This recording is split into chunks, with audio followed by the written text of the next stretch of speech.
Capítulo 1. O marketing de rede não é perfeito, só é melhor. Você se sente inquieto? Você se sente insatisfeito? Sente que deve haver um caminho melhor no que diz a respeito a trabalho ou a modos de ganhar a vida? Tenho uma boa notícia. Existe um caminho melhor, mas é diferente de tudo que você aprendeu na escola. Permita-me explicar. Quando viajo e dou palestras pelo mundo, gosto de fazer uma brincadeira interativa com a plateia. Peço às pessoas para me ajudarem a criar o negócio dos sonhos e me relacionar em tópicos específicos do que gostariam de ter nesse negócio e coisas que deveriam evitar. O resultado é sempre uma lista muito interessante. Se estivéssemos cara a cara, eu faria o mesmo com você agora, mas como não estamos, vou resumir o que as pessoas em mais de 30 países me disseram ao criar o que gosto de chamar a lista da carreira perfeita. As pessoas costumam começar citando o que não querem. Então vamos lá. Chefe, deslocar-se até o trabalho, acordar cedo, funcionários, politicagem, desequilíbrio com a vida pessoal, discriminação, formação acadêmica. Depois, quando começam a usar a imaginação de forma mais positiva, passam a visualizar algumas características boas que gostariam no seu negócio perfeito. Então vamos lá. Algo que seja positivo, ótimo produto ou serviço, renda ilimitada, renda residual, trabalhar com quem gosta, liberdade de tempo, algo que tenha valor, crescimento pessoal, muitas risadas, abrangência internacional, contribuir com causas importantes, baixo risco, baixo investimento inicial, resistir aos altos e baixos da economia, menos impostos, diversão. Você pode acrescentar alguns tópicos, mas não concorda que já é um bom começo? Imagine poder usufruir de uma carreira com todas essas vantagens. Todos os empregos que conheço se encaixam em uma destas 5 categorias. Vamos lá. Colarinho azul, colarinho branco, vendas, dono de um negócio tradicional, investidores. Vamos explicar um pouquinho mais sobre carreiras de colarinho azul.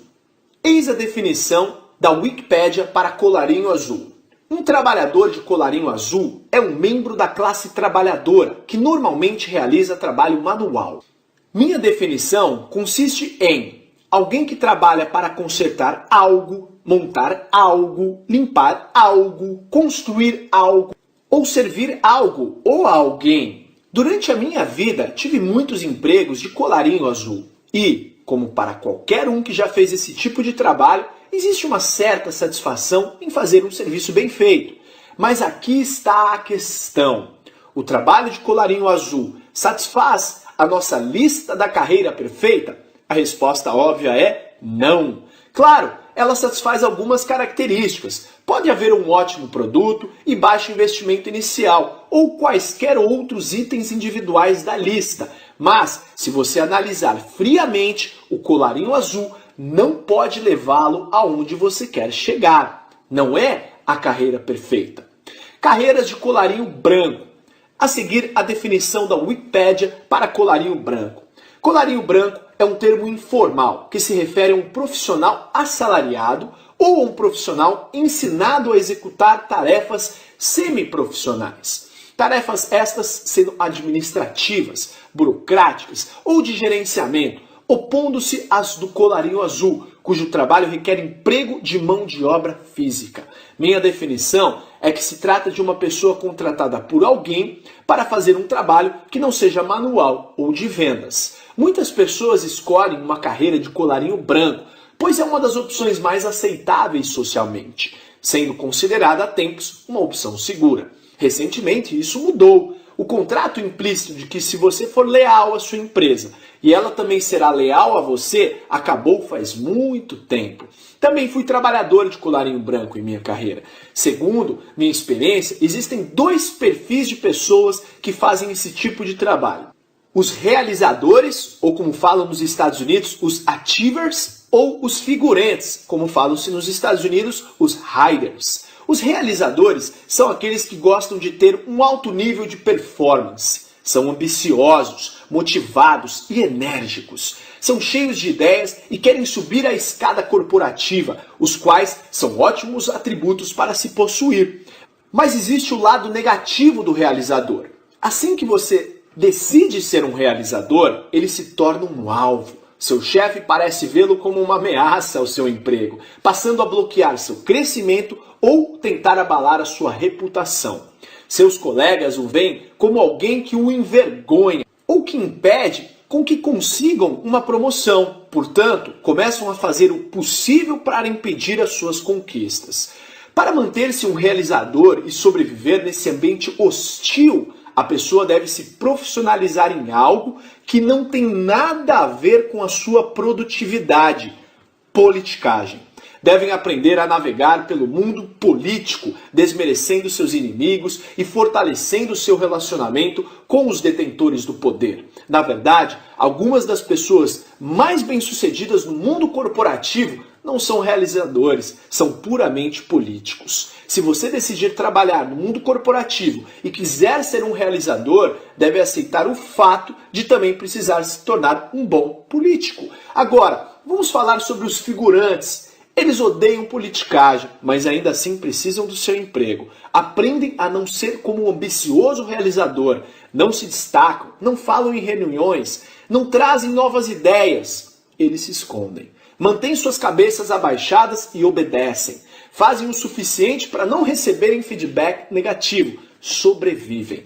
E isso funcionou por décadas. Mas, na nova economia, é cada vez mais difícil se esconder. E as pessoas estão ficando sem tempo. Então, de volta à nossa lista da carreira perfeita. Um trabalho de colarinho branco satisfaz todos os itens? Mais uma vez, a resposta óbvia é não. Certamente não em muitas áreas. Carreira em vendas. Algumas pessoas escolhem fugir do emprego e se envolvem em uma carreira de vendas. Isso é certamente mais arriscado, pois tipicamente os vendedores são pagos por sua produção e não pelas horas trabalhadas. Conheci milhares de vendedores. Há um tema comum que percebi ao longo da minha carreira. O vendedor típico passa por um período em que tudo é perfeito. Tudo o que toca vira ouro e ele ganha um bom dinheiro. Logo que isso acontece, quase sempre ele ajusta seu padrão de vida a esse nível de renda. Compra uma casa nova, carro novo, põe os filhos em uma escola melhor, adquire uma casa de praia, ou seja, o pacote completo. Tudo ocorre de forma perfeita por um tempo. Então, algo muda.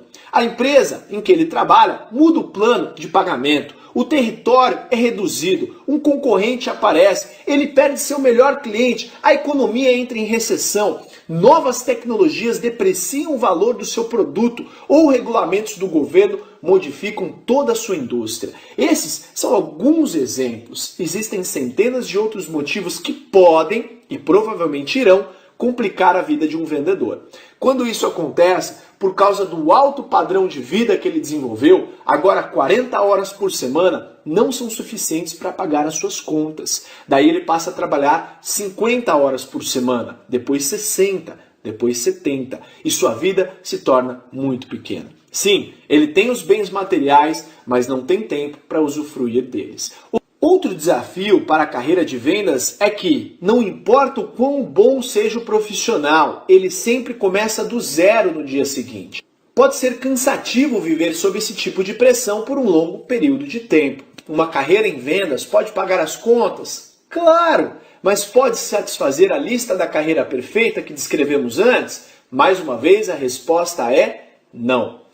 Dono de um negócio tradicional. Outros optam pelo grande sonho, construir seu próprio negócio, no qual eles são os chefes e eles é quem mandam.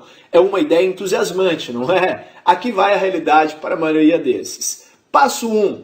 Usam suas economias, fazem dívidas e muitas vezes pegam dinheiro emprestado de amigos e da família para começar. Passo 2. Contraem mais dívidas em forma de empréstimos e garantias por todos os lados. Passo 3. Agora, em vez de focar nas suas qualidades, digamos que alguém seja ótimo em vendas e decida começar o seu próprio negócio. Eles precisam exercer todas as funções nas mais diversas áreas no seu negócio. Atuam como advogados para as questões legais, contadores para as questões financeiras, babás para seus funcionários, negociadores para as questões de compras, cobradores para assuntos de recebimentos. Precisam até levar o lixo para fora, fazem tudo, menos vender, que era sua habilidade inicial. Passo 4, eles lutam. Em vez de serem donos do negócio, o negócio se torna o dono deles. São os primeiros a chegar para trabalhar e os últimos a sair. E depois que todos recebem os seus salários, talvez sobrem algum dinheiro para pagar as suas próprias contas. Sem falar na dívida que contraíram para iniciar o negócio. Passo 5.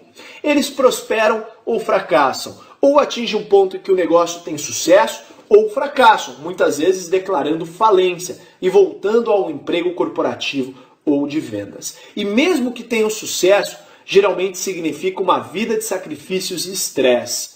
Parece romântico, não? Se você nunca abriu um negócio próprio antes, pergunte aos seus amigos que já passaram por isso e se a descrição não está correta. A maioria dos que começam seu próprio negócio tradicional não está preocupado em ter um retorno sobre o seu investimento. Só está preocupado em ter um retorno do investimento. Está bem claro que ser dono de um negócio tradicional não proporciona a carreira perfeita de que nós escrevemos? Um investidor. A última categoria das formas de se ganhar a vida no mundo de hoje é sendo um investidor. E do que você precisa para se tornar um investidor? Dinheiro, correto?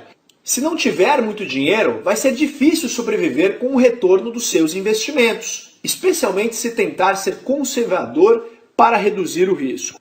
Mas digamos que você tenha o dinheiro. Do que mais precisa para ser um investidor de sucesso? De conhecimento e habilidades incríveis. Conheço mais gente do que posso contar que foram habilidosos investidores de imóveis por muitos anos. Mas, quando as coisas mudaram radicalmente no mercado de imóveis, sua habilidade não podia mais ajudá-los. Perderam fortunas. Você gostaria de investir em um pequeno negócio tradicional? Boa sorte! Na maioria dos casos, não será de fato um investidor. É mais provável que se torne um filantropo.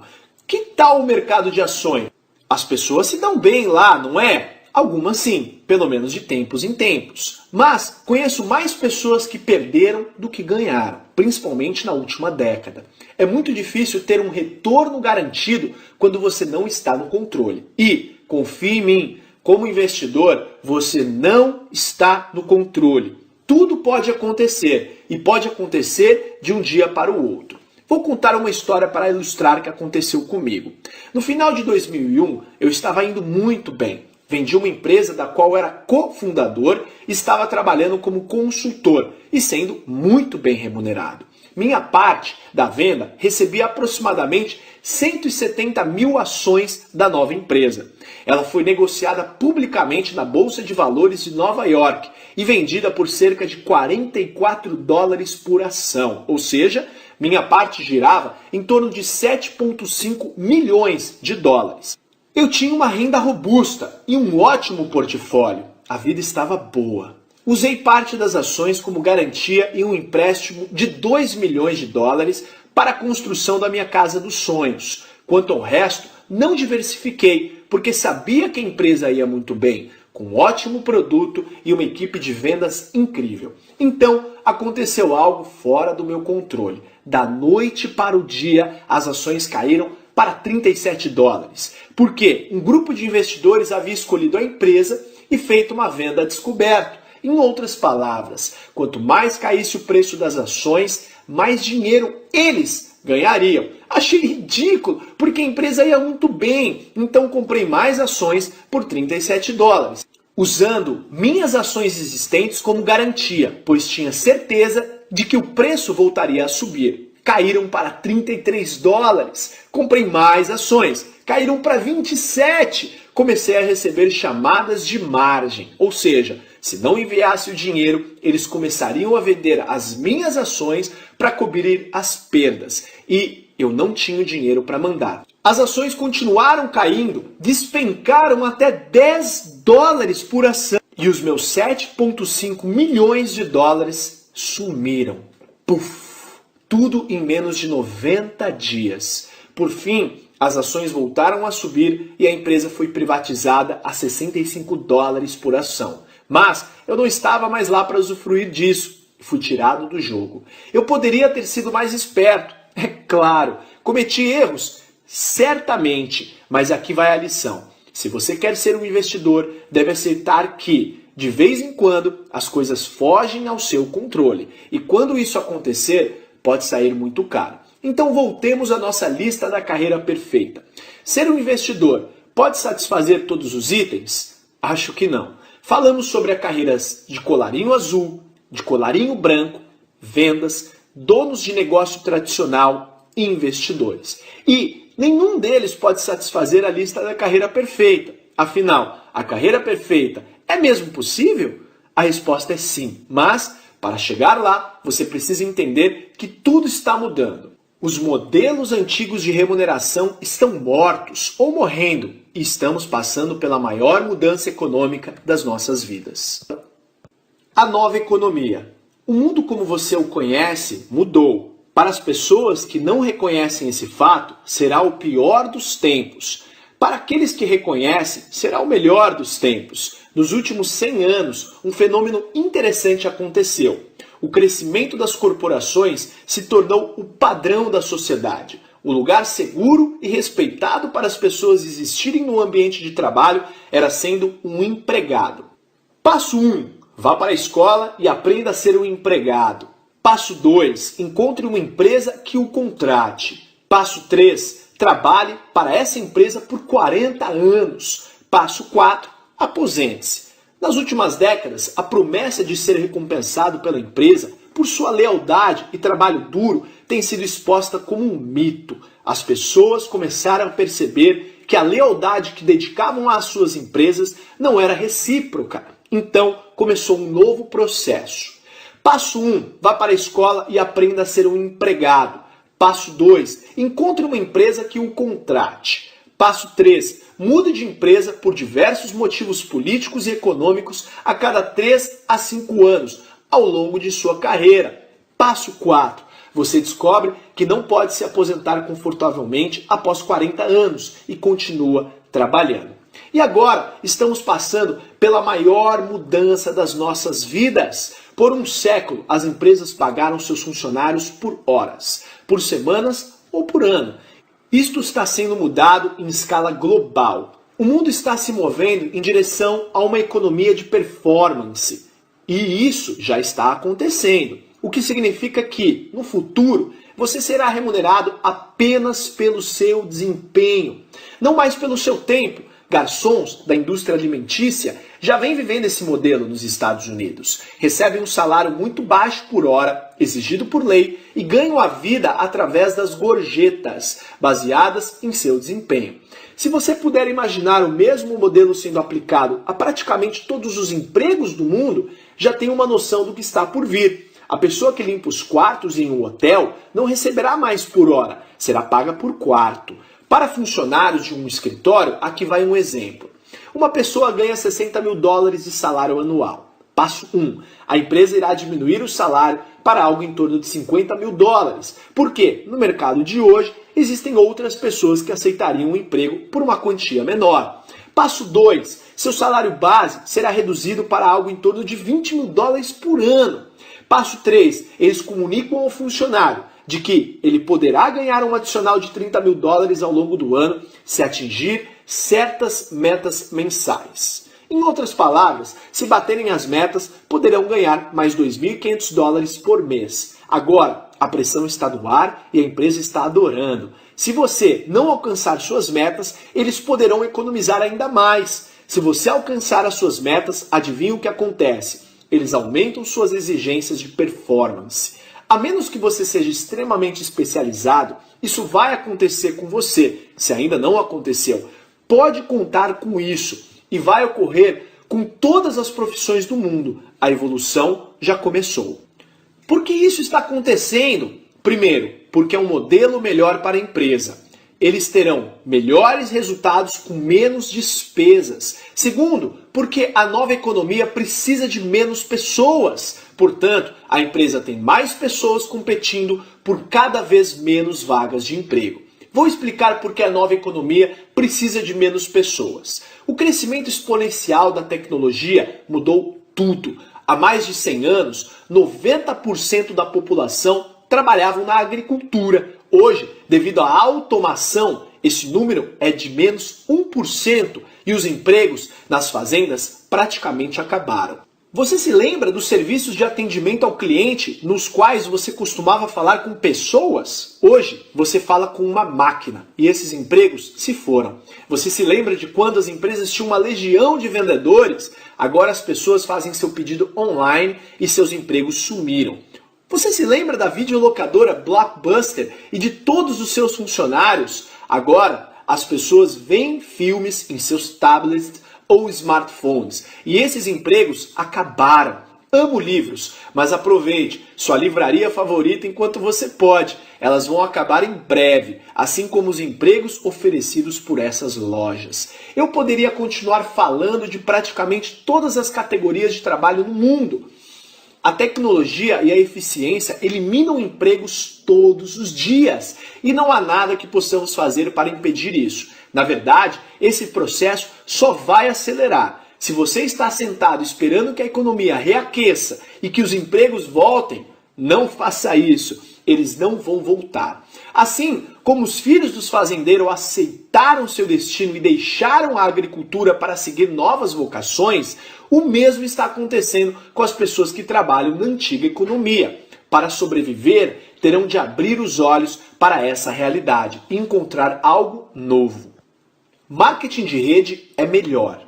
A melhor forma que conheço para não apenas sobreviver, mas prosperar na nova economia é o marketing de rede. Há produtos e serviços importantes no mundo de hoje que precisam ser promovidos para quem precisa deles. Os consumidores ainda necessitam ser instruídos. As empresas têm escolhas. Elas podem mergulhar no mundo eternamente fragmentado da publicidade para divulgarem sua marca, contratando uma grande e custosa força de vendas para vender seus produtos e serviços, ou podem utilizar o marketing de rede para contar sua história ao mundo. Mais e mais empresas optarão para usar o marketing de rede porque ele se adequa à nova economia, podendo fornecer todo o suporte corporativo e pagando seus distribuidores com base unicamente na performance para promover seus produtos. É extremamente eficiente porque, na nova economia, a propaganda boca a boca continua funcionando melhor que qualquer outra forma de promoção.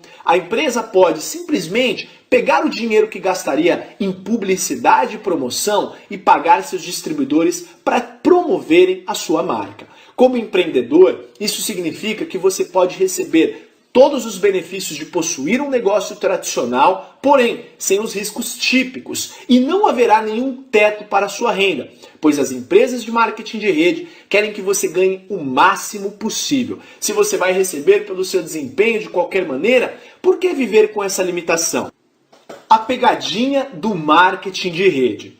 Tudo parece ótimo e realmente é, mas existe uma pegadinha que a maioria das pessoas não irá lhe contar. A pegadinha é: você deve aceitar uma perda temporária de apreço social de pessoas ignorantes. Vamos lá, eu vou repetir. Você deve aceitar uma perda temporária de apreço social de pessoas ignorantes. Isso quer dizer que, por um tempo, as pessoas ainda vivem e tentam funcionar no sistema antigo, vão menosprezar você. Elas não vão entender. Pensarão que você está maluco por ter se envolvido com marketing de rede. E, na verdade, a palavra aceitar não é totalmente precisa.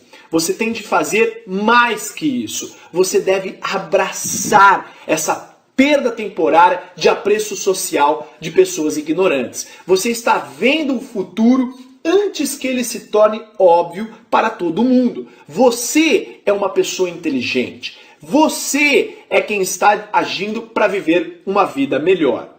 Existe um motivo para menosprezarem você. E não é só porque eles estão presos ao sistema antigo.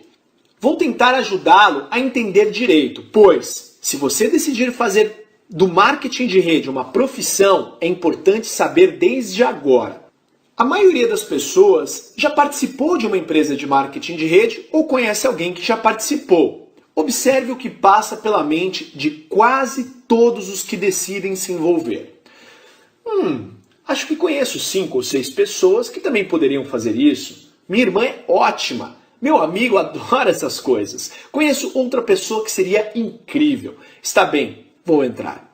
Em outras palavras, não estão começando uma profissão, mas apenas torcendo para dar sorte. Cadastrar algumas pessoas para cobrir seu investimento inicial, relaxar e esperar o dinheiro cair na conta. A fascinação de ser remunerado pelo esforço de outra pessoa é poderosa, mas muitas vezes mal compreendida. Essa gente deu início a um negócio de verdade? Claro que não. Apenas compraram um magnífico bilhete de loteria. Imagine um bilhete de loteria com 6 raspadinhas. Cada raspadinha representa uma pessoa que o novo cadastrado acha que certamente irá entrar. Ele aborda cada um e tenta cadastrá-los. E, devido à sua falta de habilidade, a maioria acaba sem nenhum resultado. Exatamente como o bilhete de loteria. Isso se torna apenas mais uma oportunidade perdida e, como estão agindo com a ignorância de um amador, podem ter prejudicado algumas amizades no caminho.